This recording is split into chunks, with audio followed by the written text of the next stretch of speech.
So my interview experience with Gaurav sir was satisfactory, and sir gave me a few suggestions that I would incorporate in my final interview. And the mock interview was from the various subjects, ranging from my DAP to current affairs to other relevant subjects. And I believe that it was a holistic interview, and it would be beneficial for me for my final interview. Thank you.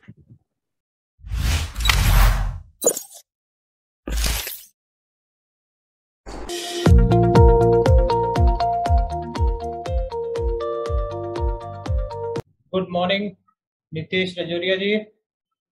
Good morning, sir. Am I audible properly? Yes, sir, you're audible. Shall we start? Yes, sir. Tell me something about yourself, Mr. Nitesh. So my name is Nitish Rajura, and I am born and brought up in Delhi. I did my schooling from Delhi from Faith Academy, and I have done my graduation from Shriram College of Commerce in BCom Honors. And post that, I have recently finished my masters in commerce from Hindu College. And apart from that, I have also been part of many socially relevant engagements during my college time. I was the secretary of the Students Union of SRCC. I was also the media president of Delhi University Students Union, and apart from these activities, I have also an interest in sports, and I often play cricket. So, what is the legacy you have attained from Shriram College of Commerce? The SRCC is the number one commerce college in India, and the education that SRCC has provided me, it has been like a foundation on which I can build up further. And also, sir, the overall holistic environment that was given to me in SRCC, apart from academics, also there were extracurricular activities. We went on field visits. Also, we had a world-class stadium also, which was also used in the Commonwealth Games. So we had almost all the facilities of the holistic development that a student requires at this age. So that is the legacy that I have taken from SRCC. How your knowledge of commerce will going to help you in administration?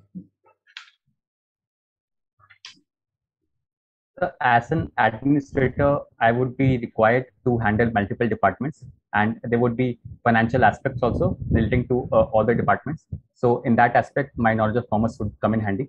Also, so as the economy is moving forward, we are seeing many changes, like the introduction of the public-private partnership, like the privatization, in which my knowledge of economics would come in handy, and also, so keeping the accounts of the different departments and having different management aspects like business management studies, which I have studied in my college.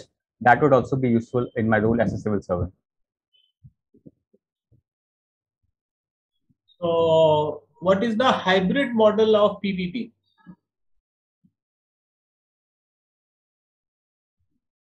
So the hybrid model of PPP involves the financial aspect contribution by both the public sector and the private sector. And almost 50% is contributed by the government and 50% is by private sector. And the responsibility of building up that infrastructure is for the private sector.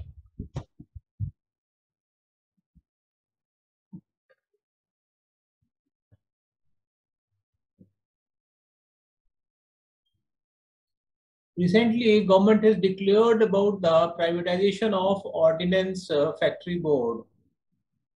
So, how much you support as a student of commerce related with this step? So the privatization of Ordnance Factory Board has a commercial aspect also, but it also has a national security aspect because the product of the OFD are useful for the Indian military. So I believe that some level of private participation in OFD would be useful for introducing better technology and better management. However, complete privatization would not be in the interest of national security because OFPs produce equipments which are used by the military, and it requires some sort of hand-holding approach by the public, by the government. So I believe that private participation along with public sector in OFPs would be a good approach rather than complete privatization. So recently, India has purchased fighter aircrafts from number of countries like Dassault from France. and a number of fighter aircrafts India is going to buy from America. So these fighter planes are constructed designed by their government or by the private players. So the deals that we have done from the FEL, that was from a private company called the Dassault, and even in the United States that we have purchased 60 Romeo helicopters that are also from the private sector and not the government. So what is the reason? How many fighter aircrafts India has prepared from the government route? So the Rafale fighter aircraft, India has procured 36 aircraft directly from France. The main organization for the defense production in India is DRDO. So how many fighter aircraft in India are made in India by Indian design? This is my question. So recently, over 100 Tejas Tejas fighter planes were built by HAL and DRDO. And sir, I'm not exactly aware about the number of how many are produced. Till 2021, just one design we have made, that is Tejas. And whatever defense things we are importing, that is all made by the private players of the foreign countries. So why Yes, we are hitching so much in making these defense products in India? This is my question. yes, sir. So, as you have rightly mentioned that India does not have a very good approach in manufacturing of these fighter planes, and I believe that the reason behind that is from the initial period we did not focus on the private sector. We only focused on the public sector like the HAL and DRDO. So after liberalization 1991. We should have also focused on the private sector partnership, private sector entrepreneurship in defense manufacturing. And in the recent years, the government is moving in that direction. We are seeing the project of the defense corridors that are being set up in Uttar Pradesh and Tamil Nadu. That is particularly for this reason that India becomes self-sufficient in defense manufacturing. Similarly, in space technology, what do you think about the recent privatization efforts? Isn't it too late? The space sector has been one of the success of the Indian state. And recently, there was a move to launch a new body called InSpace, which would introduce private sector participation in the space sector. And I believe that it is a good step because the ISRO should only focus on certain very key missions like the moon mission or the Mars mission. Other aspects like launching of small satellites or launching of some satellites for experimental purpose should be given to the private sectors in collaboration with universities like the Indian Institute of Science, Bangalore. So that is a good approach. But considering the time scenario, I certainly believe that it has been a bit late because other countries like the United States and China have before earlier only started the private participation in the space sector. So India could also have done earlier, but never. It is good also that India has now given them permission. But don't you think India is late in allowing the private sector in the space technology, space arena? Yes, sir. I believe that India is a bit late, but better late than never. So India has now accepted that.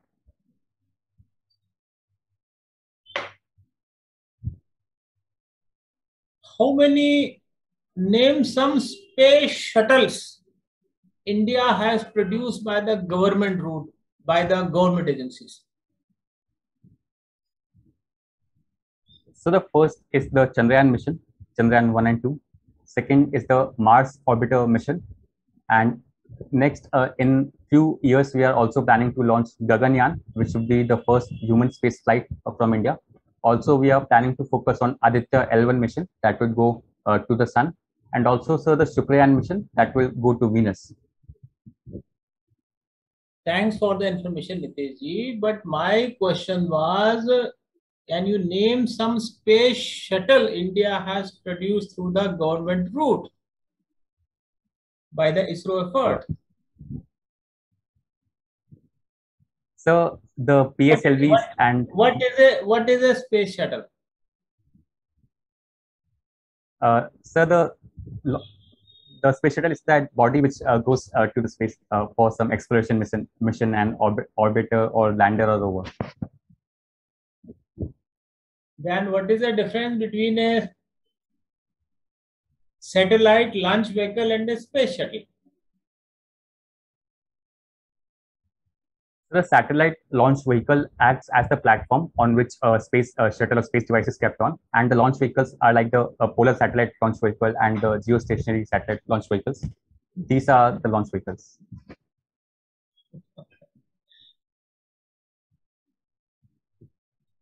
Satellite launch vehicle is the vehicle which sets the satellite in the space. That satellite launch vehicle can be in the form of PSLV or in the form of GSLV, but that is not reusable. Yes, sir. So India has not even a single space shuttle. We are not having a reusable spacecraft. Yes. Whereas other countries are having it. Even some private companies are having their own space shuttle. So we lag behind in space. Don't you think? So certainly we lag in some aspects, but India is also a leader in some aspects like the cost-friendly Indian space missions like the Mars Orbiter mission. But yes, in certain aspects like the space exploration, like having a reusable space shuttle, in those aspects, India, there is scope for working more. Name the private company in the world which is having its own space shuttle and which gets contract from NASA to send the payload in the International Space Agency. So that is a Blue Origin company that was recently given the contract by NASA. Usually it is done by the SpaceX, but other companies may also get it. The point is that the early we get permission, and even in these NASA or the SpaceX, the number of workers are Indians, 20-30% are Indians. So we are not only late in defense, we are also late in space in allowing our private sector. Yes, sir. You have mentioned about PSLV. So what is the basic difference between PSLV and GSLV?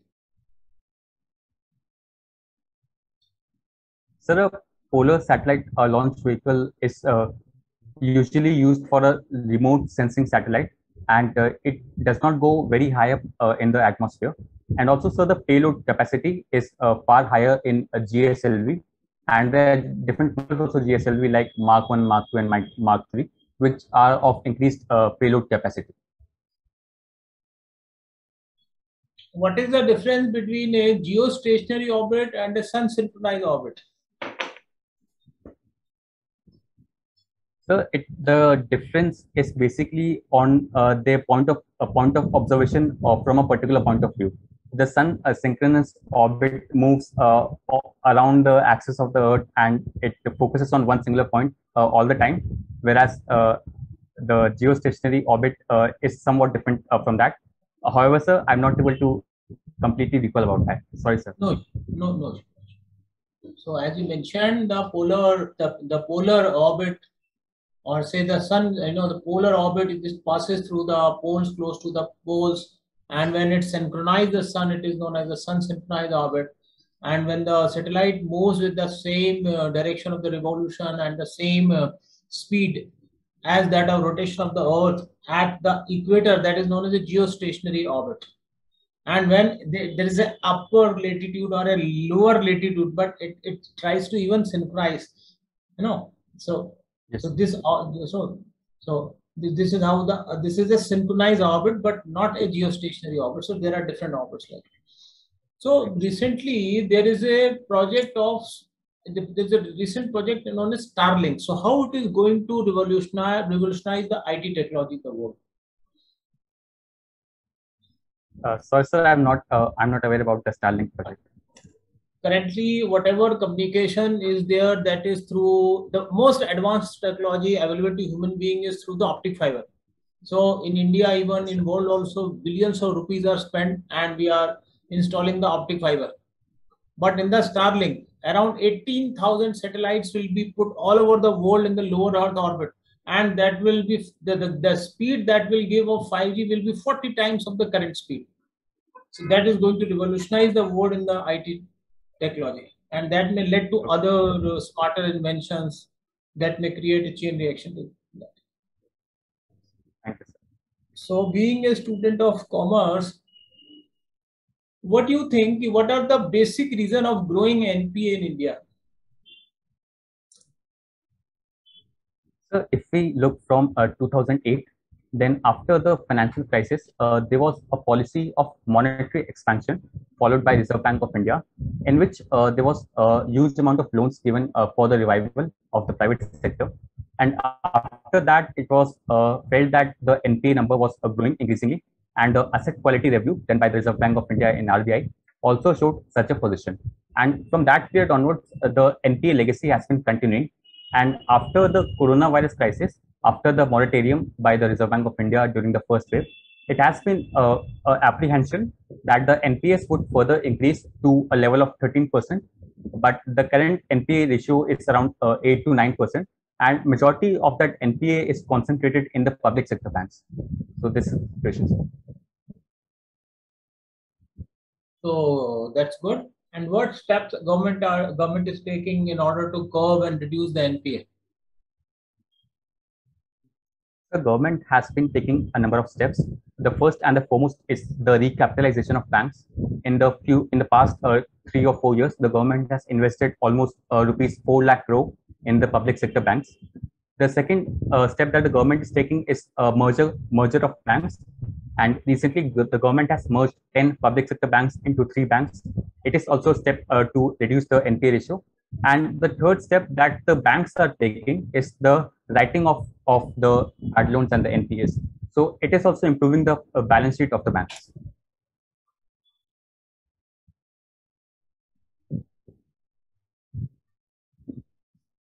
What is securitization process? So when a lender gives a loan to a borrower, for example, if a bank has given a loan to a company, and the company is not being able to pay back the loan, then the bank or the lender can securitize that loan. For example, if the loan is given for rupees 1 lakh and the borrower is not able to pay, then that money could be converted into shares or debenture of the particular company, and the bank would be the owner of that share. So this is called the process of securitization.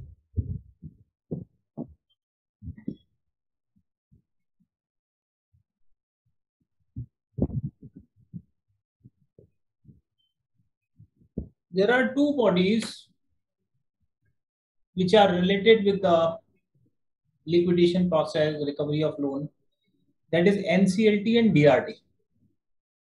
So in which case the matter goes to NCLT and in which case it goes to DRT? The National Companies Law Tribunal, the matter goes to NCLT when it is regarding a particular corporate house or a particular company. But for individual defaults, it goes to the Debt Recovery Tribunal. Niteshji, what is a tribunal? The tribunal is a quasi-judicial body which has both the judicial members as well as the expert members, and it has been made to reduce the judicial burden on the courts, also the expense of the sector. For example, we have a Green Tribunal, we have the Companies Law Tribunal. So it is a process of bringing expertise in that sector also.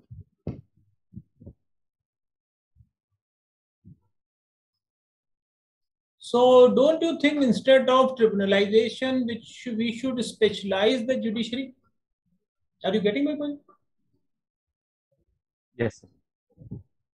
So considering the burden on judiciary and the pendency of cases, I believe that even if we specialize the judiciary, then also because the sheer number of cases that are filed in India, the delivery of justice would not be quickened. So I believe that tribunal is a better mechanism to ensure quick delivery of justice. Sometimes the executive does not appoint the members of tribunals, and tribunals over a period of time themselves became a seat of delay pendency. What is your comment on this? It has been widely observed that there are many pendency in appointment of tribunal judges.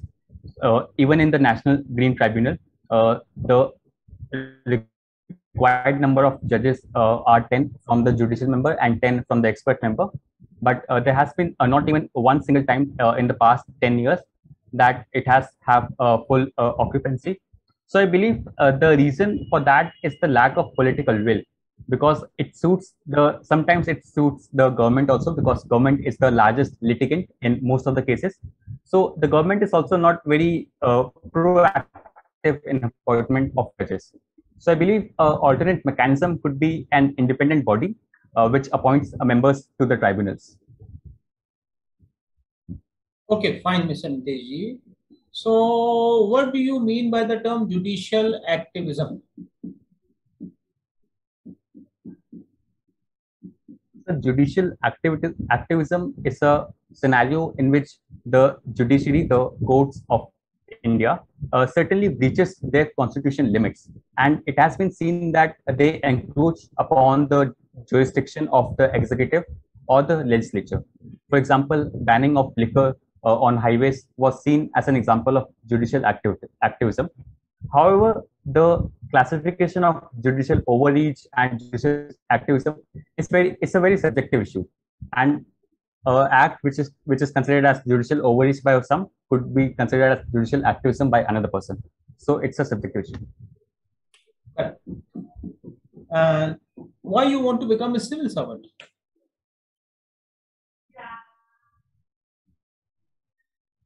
So the opportunities, the challenges, and the diversity that civil services provide for a person like me who is a very young age, and it gives them an opportunity to contribute towards the society also in a manner at the official level that could not be done at some other job. And the reach and the scale of civil services is such that we can make substantial contribution towards it. And also, sir, it gives a position of respect and dynamic opportunities for a young person like me. So that is why I want to pursue civil services. Looking at your profile, you could have got you could have tried for a multinational company, you could have got diversity, status, everything, then why civil services? So a multinational company or a corporate house works on the motive of profit making and such kind of consideration. However, the civil services and the administrative services work on providing goods and welfare to the public. And I believe that I have a more of inclination towards the latter. And I do not have a business acumen in me that focuses on profit making or things like that. That is why I did not choose to work in a multinational company. Whatever salary you will get in civil services after selection, 5 to 10 times salary you could have got in the MNC.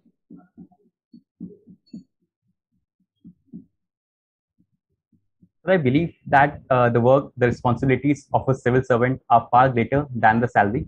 And if I'm able to do that, to do justice to those responsibilities, I believe that my purpose of entering civil services would be satisfied. And ultimately, salary is just a number, and the responsibilities that civil services provide is far greater than the financial amount of the salary. What are the duties of a civil servant? Any 5 duties? So the different jobs, the different profile under civil services has multiple different duties. For example, for an Indian Administrative Service Officer, the duties include coordination between different departments at the district level. Second is the policy implementation of the Government of India and the Government of the state. Third is he's the chief returning officer during the election time. So he also has to do that responsibility. Fourth is the law and order situation, along with coordination with the district police. He also has to focus on the law and order. And fifth is maintaining, checking the various aspects in the local level. For example, ensuring that ration people are getting ration and the panchayats are working efficiently. So these are also some duties of a civil servant. And what do you mean by the term civil services activism?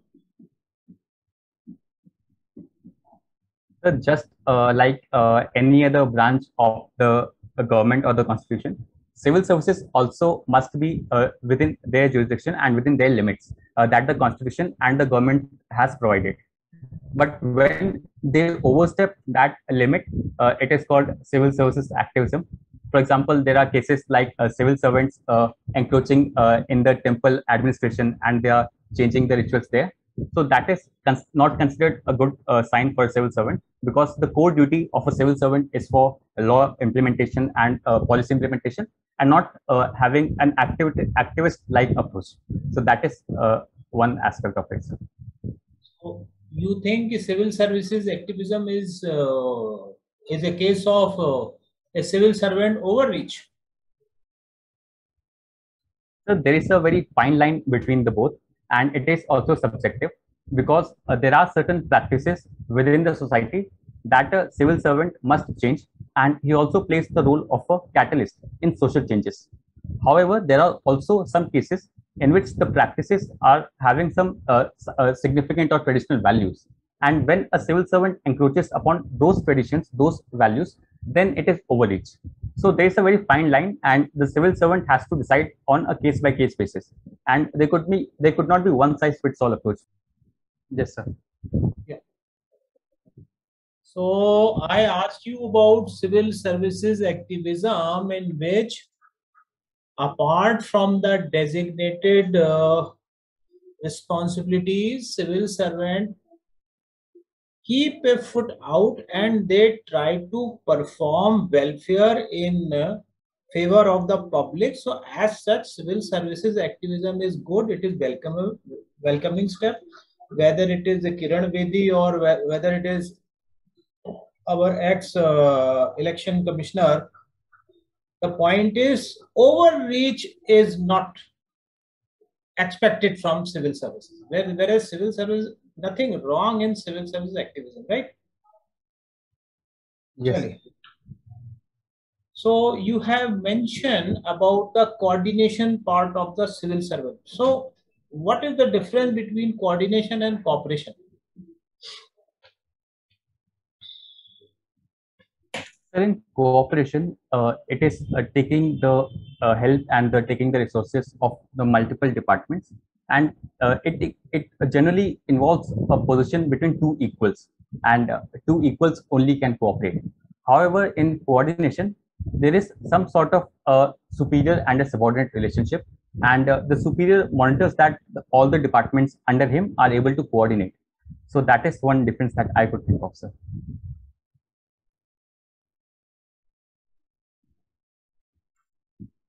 Cooperation is an emotional feeling to help each other. It can be multi-level cooperation. And coordination is the planned effort to cooperate. That is coordination. Coordination may be lateral. Coordination may be vertical. Getting? Yes. Coordination Yes. may be lateral among equals. It may be vertical among superior and subordinate. The point is, coordination is a planned way of cooperating one another. That's why in organization the term coordination is preferred rather than cooperation. Getting? Yes, getting. Yes. जैसे एक बच्ची है, बच्ची ने खाने की table पे बोला कि कल मेरा एग्जाम है, मुझको जल्दी उठना है, मेरे को हाफ एन आवर जल्दी उठना है. तो उसके मदर भी बैठी हैं, फादर भी बैठे हैं. उसने इतना बोला कि हाफ एन आवर जल्दी उठना है. अब वो बच्ची पढ़ना स्टार्ट की, उसने रूम में जाके हाफ एन आवर उसने घड़ी पहले कर ली अपनी, सो गई. उसके बाद मदर आई, मदर ने भी हाफ एन आवर घड़ी और पहले कर ली, मदर भी सो गई. फिर फादर आए, उसने भी हाफ एन आवर घड़ी पहले कर दी. अब जब सुबह अलार्म बजा तो वो बच्ची 1.5 घंटे पहले उठ गई. तो इस फैमिली में क्या है? Lack of coordination. Yes, cooperation है लेकिन कोऑर्डिनेशन नहीं। So this is the basic Yes, sir. Difference. So तो अगेन वापस आ जाते हैं कि you supposingly you are selected as a civil servant, और if you find a judicial an order having judicial overreach, so how you will face such situation? An order by the Honorable High Courts or the Supreme Court is a command for a civil servant, and what is written in that order must be implemented by the civil servant. And even if it's an overreach, then that could be tackled with the court only. And until and unless the court has quashed that order, it is the duty of the civil servant, as per the rule of law, that he has to implement that order. So I'll be implementing that order, sir. So I'll be implementing it, and if there are certainly some challenges for the executive, so I'll, through my seniors, I'll inform to the Advocate General of the state, Advocate General of the state, if I'm working in the state, and if I'm working at the central government, through my seniors, those seniors can contact to the Attorney General कि these are the real issues in dealing with that. So this out. Okay. Again, coming back to the situation, you are a civil servant directly subordinate to a minister, and a minister is asking you to perform something which is not lawful, then how you will tackle such a situation? Sir, in such a situation, I would ask the minister to give the written orders, and if the minister persists on giving the written orders, then as a civil servant, as a secretary, I would implement that orders. However, I would also communicate to the minister that this is not in the interest of the public, or there could be some alternative step that you could have taken. But even after giving my advice, the minister does not changes that order, and he gives the written order, then I would surely implement that order. If he gives a written order and that is not lawful, you will implement that. You want to say this thing? Yes, sir, because a civil servant does not have any independent decision-making power, and ultimately he has to be accountable to the political executive. So I'll obey the political executive. There are two things in administration. One is the brain, another are the emotions. Yes, sir. Brain, emotions. And again, there are two kinds of executive, a permanent executive and a political executive.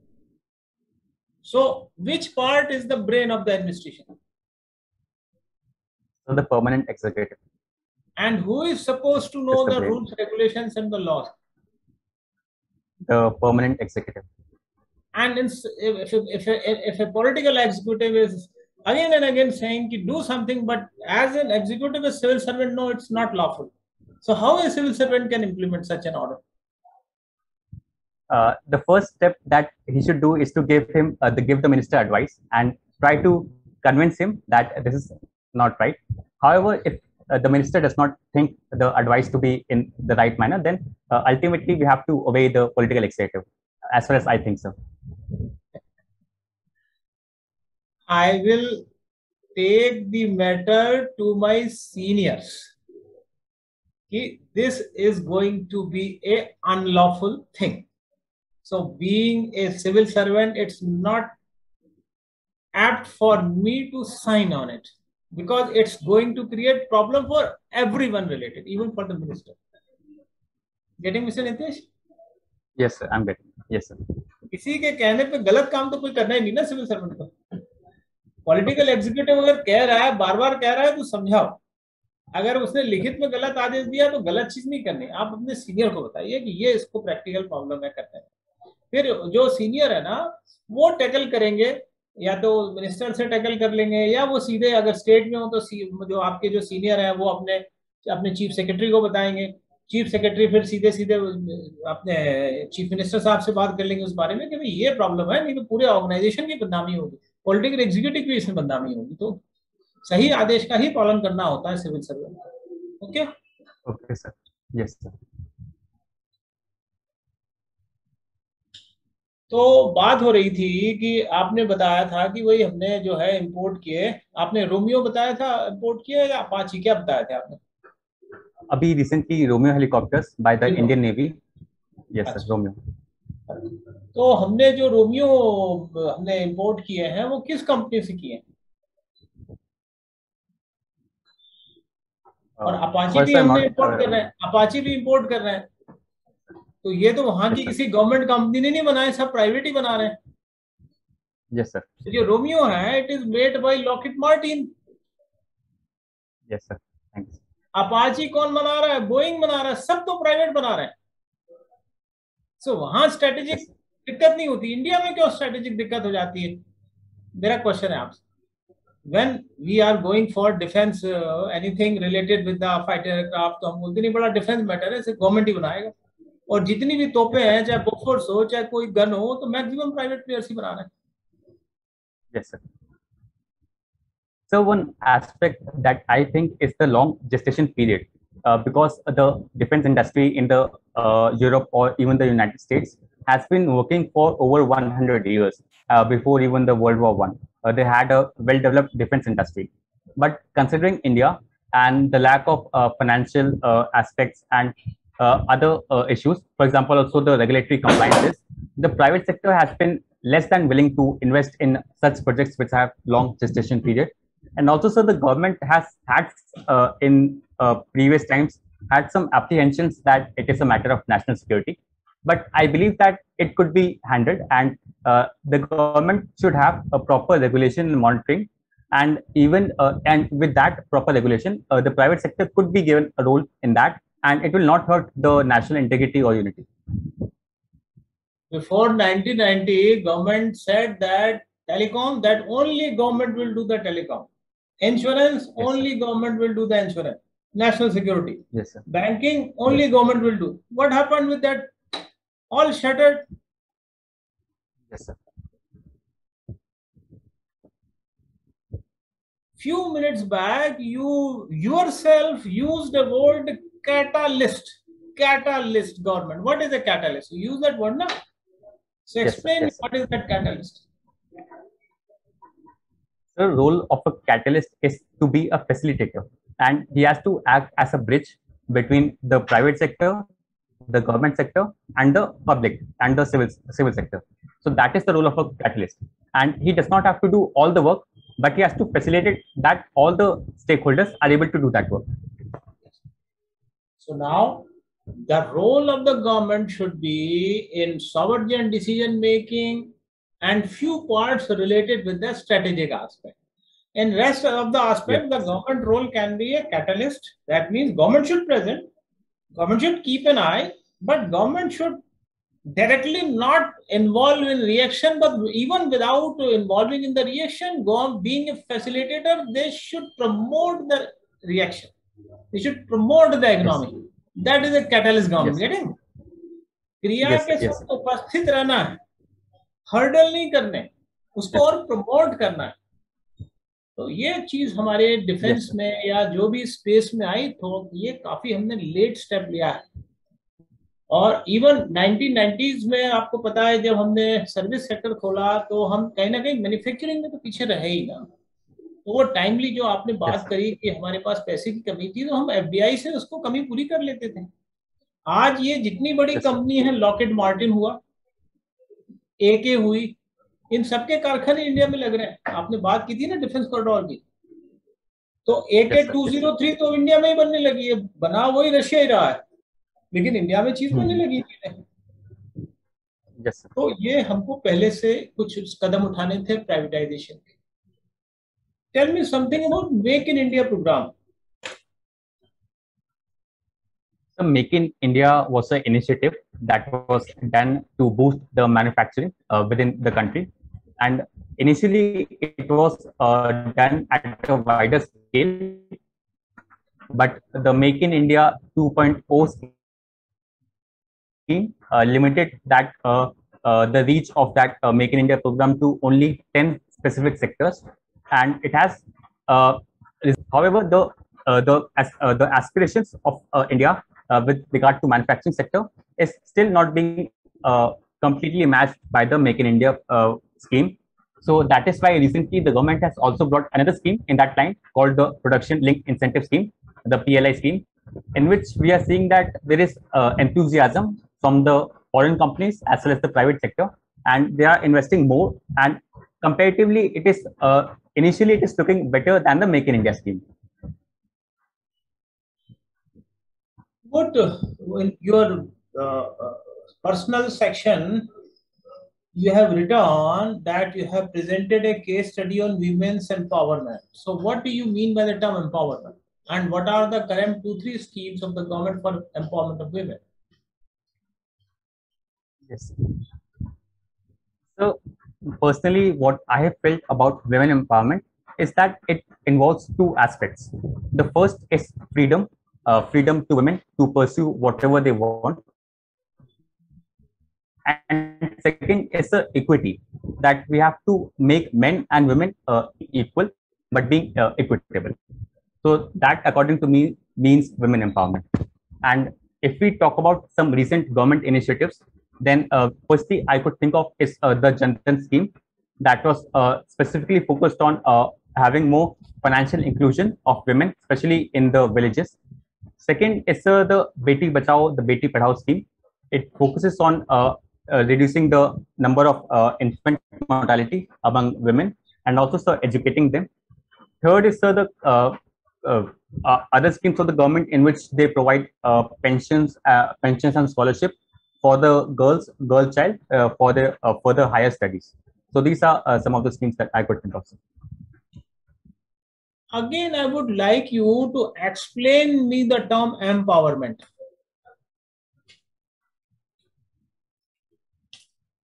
So empowerment means giving power to a person, to an individual which was earlier non-empowered. So that is the process. Yeah. Okay.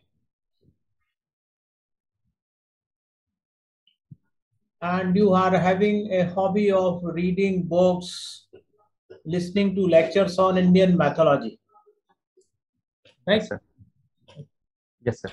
So tell me, from mythology I'm now coming. How the idol worship began in India? How the idol worship, by what process it began in India? Yes, sir. So if we look at the Indus Valley civilization, then we have found certain terracotta idols of Mother Earth, but it has been generally observed that idol worship was not a widespread practice. And after that, in the Vedic age also, the early Vedic period, it did not promote any idol worship. It promoted a formless god. But later, with the evolution of Hinduism and with the influence of Buddhism and Jainism, there were developments in idol making, especially the Gandhara art, the Mathura art.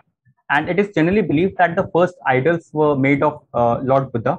And after that, slowly and slowly, it became a cultural process, which also assimilated within the Hindu society.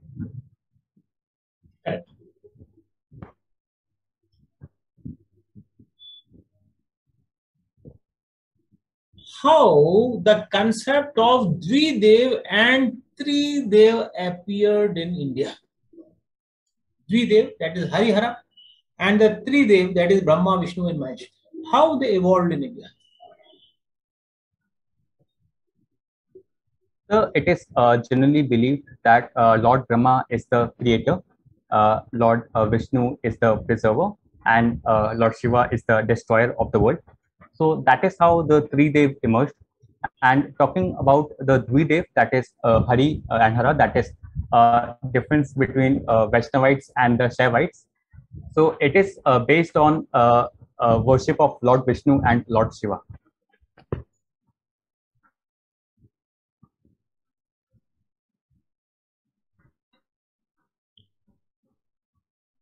During the Gupta age, yes, sir, the devotees and the followers of Shiva and Vishnu, they are moving apart, and there might be a repeat of the Upanishadic revolution of 5th century BC.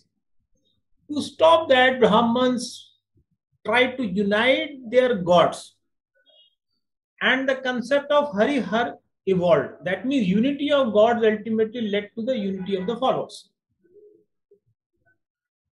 Harihara.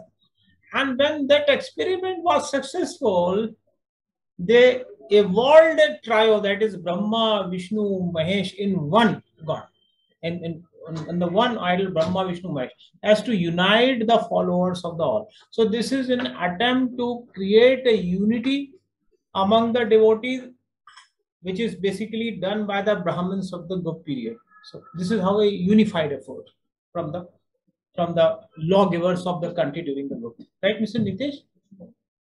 Okay. So what do you think Yes, about thank you. most welcome. What do you think about who is the ninth incarnation of Lord Vishnu, and how he became the ninth incarnation? So it is believed that Lord Vishnu will have 10 incarnations, and the ninth of them is considered Buddha. And it was a later inclusion because after Buddhism emerged in the scenario, it was critical of certain aspects of Hinduism, and later the Brahmins and the other scholars of Hinduism tried to assimilate the Buddhist philosophy and the Buddhist teaching within the school of Hinduism. So ultimately, they made Buddha also as part of as an avatar of Lord Vishnu to assimilate their followers in Hinduism.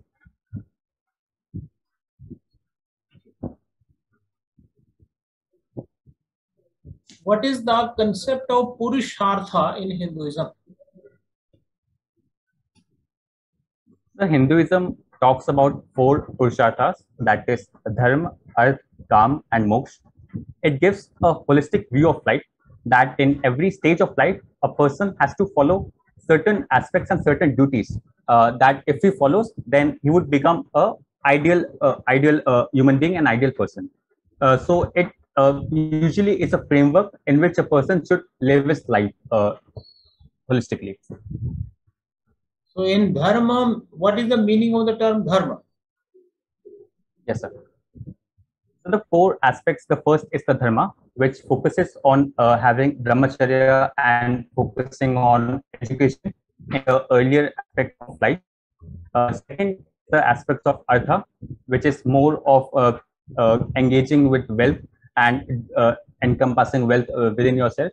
Third is Kama, which is related to pleasure and various aspects of pleasure in life. And it is only suitable after you have Artha and Dharma within you.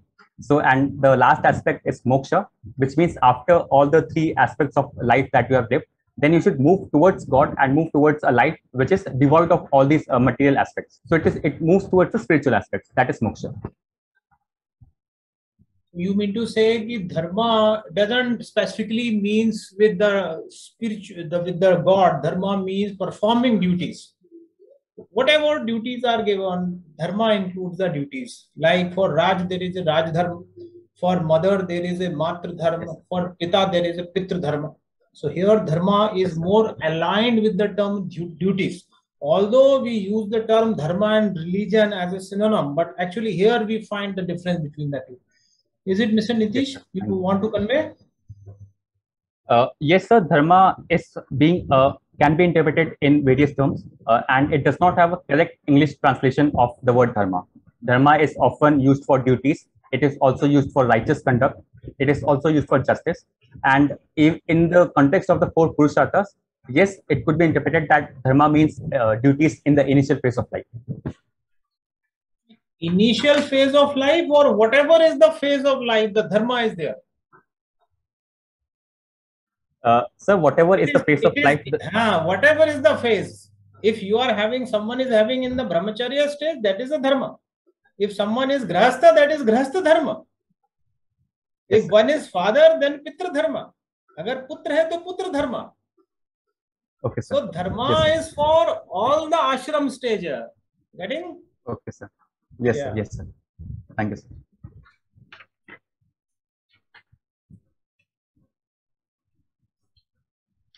So, Mr. Nitesh, now coming to the international front, after Mr. Biden assuming the presidency of the United States, how you see the India-US relationship? So the India-United States relationship has been an institutionalized relationship, and it does not fluctuate with the coming and going of different presidents or even the prime ministers in India. So it has been institutionalized, and there has been many frameworks that have been signed between the two countries. However, there is also some personal aspect related to international diplomacy. And with the coming of President Biden in United States, there has been more focus on multilateralism and engaging with the partners and allies of the United States, which was somewhat lacking in the previous administration. So I believe that with the coming of President Biden, the multilateral forum would be revived. And we have seen that in the coming of the United States back into the Paris Climate Deal and also the WHO. So that is the element of change that President Biden has brought. And my question was India-US relationship. So India-US relationship more or less will remain the same. However, in certain multilateral forum like the Quad initiative, which is also has some sort of bilateral aspect between India and US, that is a bit changing, and it is also moving up fastly. And on Kashmir? So it was widely apprehended that with the coming of a democratic administration in the United States, the issue of human rights and internet restrictions in Kashmir would come up. But the US administration under President Biden has not made any such allegations, and it has been ready to listen to the position of the government of India, and it is willing to accommodate the government of India's apprehensions regarding terrorism in Kashmir. So I believe that relationship would be smooth and would be similar like in the previous administrations.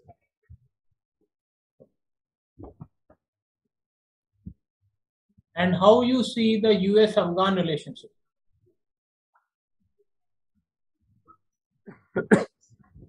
So with the withdrawal of the US troops from Afghanistan, the situation has become volatile, and it is also a cause of concern for India because instability in Afghanistan will somehow result into instability in Kashmir and whole of India. So it is a cause of concern. However, if we talk about the US-Afghan relationship, then the United States has promised that even after troop withdrawal, it will continue the training of the Afghan National Security Forces and will continue to support Afghanistan financially, but not militarily.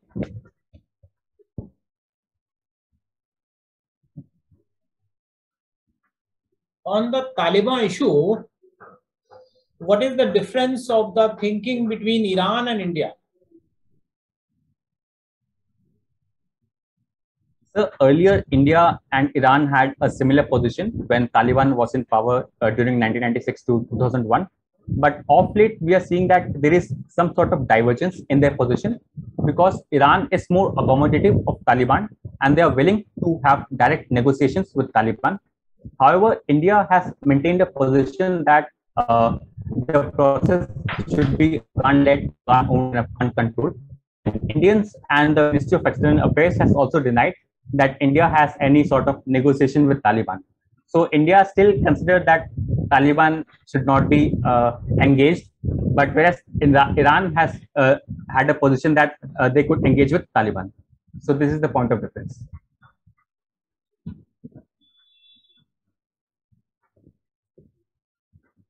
Recently, our IT minister has been changed, and it is alleged that because of some controversies he was involved in. So can you highlight the controversy between the Indian IT ministry and the one social giant of the world? Sir, in the past few months after the election of the new IT rules, there has been a tussle going on between the government of India and the social media companies like Twitter and Facebook. In one particular incident, the social media company Twitter banned the Indian IT minister for 1 hour, and it was thought that it is a provocation, and a social media company cannot ban a public personality like elected minister of a democratic government. So that was one point of conflict between the two. And there was a particular section under which the companies were given protection. What is that section? So that was article section 79 of the IT Act, which lays that these are only intermediary companies and they are not responsible for any content that is posted on their websites. So what government of India was expecting from these companies? The government of India was expecting that these companies comply with the new IT guidelines and they enact the various provisions, like they must keep a compliance officer, a grievance redressal officer. So these officers, the government of course expecting that these companies would follow, but these companies did not follow these guidelines, and ultimately it was said that the intermediary status of these companies would be withdrawn, and from now onwards they would be liable for any content, any hateful content that would be posted on these sites. So currently, has Twitter appointed someone? Well, it came in the newspapers that Twitter has appointed, but I'm not fully aware about that. Okay. Just check the section. Huh? Okay. Yes, I'll check.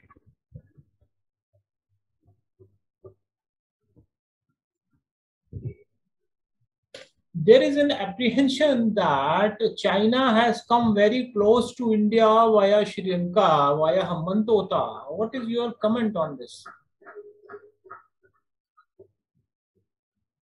Sir, I believe that it is a legitimate concern because Sri Lanka is a very close neighbor of India, and India and Sri Lanka ties have been historically very good and very cordial. But with the coming of Chinese investment so close to India, and it has been given for a lease of 99 years to China, so it has a possibility of militarization of the Sri Lankan port of Hambantota. And recently also Sri Lanka was involved in the Colombo port city. So the Chinese investment are coming very close to the Indian strategic concerns. For example, we have many trade routes passing through that area, and Colombo is one of the important ports through which India also have shipments. So I believe that it is a legitimate concern of encirclement of India through these Chinese investments. So what steps government of India is taking to counter it? The government of India is also having a policy of deepening its engagement with the neighboring countries, and India is also building some developmental projects in Sri Lanka, especially in the northern Sri Lanka part, and it is moving diplomatically and engaging with these countries on a formal and diplomatic level, whereas China is having a policy of wolf border diplomacy, and it is coercing these companies to sign such contracts which give them a lease of 99 years. So that is some difference in the policy of India and China. India is doing developmental projects in the south Sri Lanka also, close to Hambantota. Yes, many reasons.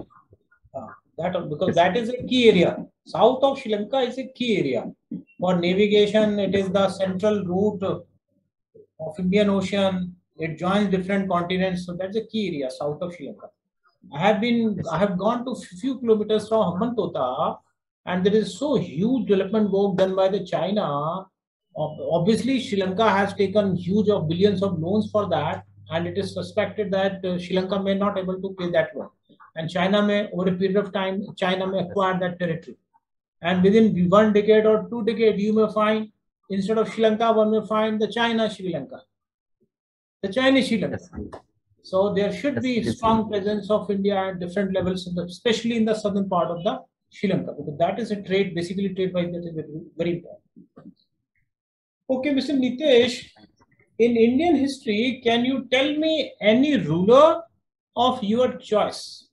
Name any ruler. Sir, Akbar. Akbar. So why you admire Akbar? So the first and the foremost quality of Akbar that I admire is his understanding of his subjects.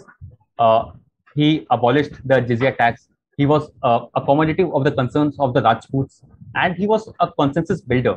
He was accommodative of Rajputs, and he inducted them within his army and within his administration.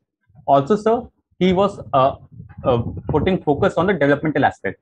He brought Mansingh and other such Todarmal to have a new land revenue policy, and to give more good objectives to its subjects. So that is one policy of Akbar that I like.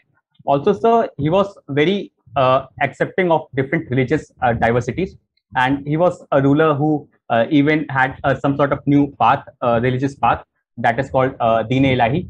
So that is some qualities that I admire of Akbar. What is the new form of bureaucracy started by Akbar?